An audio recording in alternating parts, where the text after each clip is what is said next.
तापमान था 18 degree Celsius. लेकिन इस ठंड में भी, वो भी रात के करीब 10 बजे, अखिलेश के समर्थकों का जोश और जुनून हाई था। रात के वक्त भी ना तो भीड़ कम हुई थी, ना ही जय जयकार का शोर कम हुआ था। इस फ्रेम की एक खास बात क्या थी जानते हैं? बस एक फर्क था, और बहुत महीन फर्क बीजेपी और अखिलेश यादव में नजर आ रहा था। काम निकलने के बाद बीजेपी सहयोगी दलों को ठोकर मारकर साइड कर देती है, और यहां तक कि अपने मंच पर जगह भी नहीं देती। लेकिन अखिलेश यादव का कमिटमेंट अडिग और अटल रहता है। इस फ्रेम में इस बात के सबूत मौजूद हैं। अखिलेश के साथ इस ठंड के मौसम में भी कृष्णा पटेल, ओम प्रकाश राजभर, संजय चौहान जैसी सहयोगी पार्टियों के नेता उनके साथ साथ चल रहे थे, उनके ठीक बगल में खड़े थे, और वो भी आधी रात को।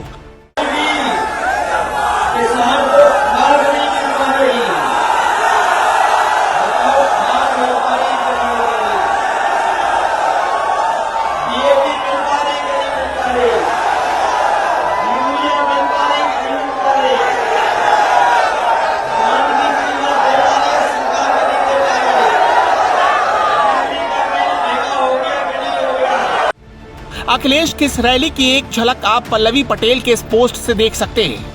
पल्लवी पटेल ने अखिलेश की इन रैलियों की तस्वीरों को फेसबुक पर शेयर किया और लिखा, बेटे के समान अखिलेश के साथ पूरी मुस्तैदी से खड़े रहिएगा और इस सरकार को उखाड़ फेंकने का काम करिएगा। पटेल राजमाता श्रीमती कृष्णा पटेल जी। बीजेपी के गठबंधन की हालत देखिए। चुनाव के वक्त पंजाब के अकाली दल के प्रमुख प्रकाश सिंह बादल के पांव छूते थे प्रधानमंत्री नरेंद्र मोदी, लेकिन बाद में बड़े बेआबरू होकर शिरोमणि अकाली दल ने बीजेपी का साथ छोड़ दिया। 1996 से, यानी वाजपेयी के दौर से अकाली दल के साथ गठबंधन चल रहा था। लोक जनशक्ति पार्टी को बीजेपी के साथ रहना कितना महंगा पड़ा, ये पूरी दुनिया जानती है। रामविलास पासवान के बेटे को ही पार्टी में साइड लगा दिया गया। शिवसेना को भी बीजेपी ने जलील किया, और आखिर में शिवसेना ने बीजेपी का साथ छोड़कर कांग्रेस और एनसीपी का हाथ थाम लिया।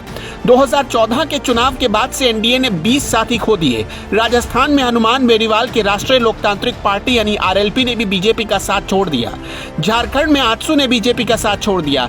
कुलदीप बिश्नोई की हरियाणा जनहित कांग्रेस बीजेपी से अलग हो गई। 2018 में नगा पीपल्स फ्रंट यानी एनपीएफ बीजेपी से नाता तोड़कर चली गई। उत्तर प्रदेश में ओम प्रकाश राजभर की सुहेलदेव भारतीय समाज पार्टी ने भी एनडीए का साथ छोड़ दिया। आंध्र प्रदेश में कभी टीडीपी भी एनडीए के साथ थी, लेकिन उसने भी छोड़ दिया।